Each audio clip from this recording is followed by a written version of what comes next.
మీరే అంటారు ఆరోపణలు అనేటి. ఆరోపణలు ఆధారాలు ఉంటే శాసన మండలి సభ్యునిగా నేనే అడుగుతున్నా, ఎవిడెన్సెస్ ఇయ్యు. నేను కూడా నీతో పాటు వస్తే సంబంధించిన పోలీస్ స్టేషన్ పోదాము, దానిపైన కేసు దాఖలు చేద్దాము, ముఖ్యమంత్రి గారు అపాయింట్మెంట్ తీసుకున్నాం, దానిపైన విచారణ కోరమని అడుగుదాం. నేను వస్తే ఎంట నిజంగా కవిత గారికి కేటీఆర్ కావాలంటే నేను ఎంట వస్తా.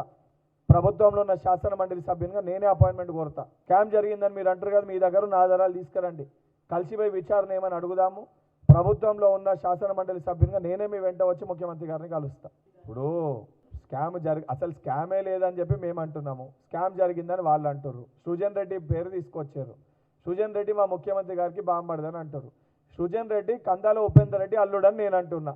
సృజన్ రెడ్డి కందాల ఉపేందర్ రెడ్డి పాలేరు బీఆర్ఎస్ పార్టీ మాజీ శాసనసభ్యుడు. ఈ రోజు కూడా బీఆర్ఎస్ పార్టీలో మెంబర్షిప్ ఉంది, వాళ్ళ పార్టీ ఇన్ఛార్జ్, పాలేరు ఇన్ఛార్జ్.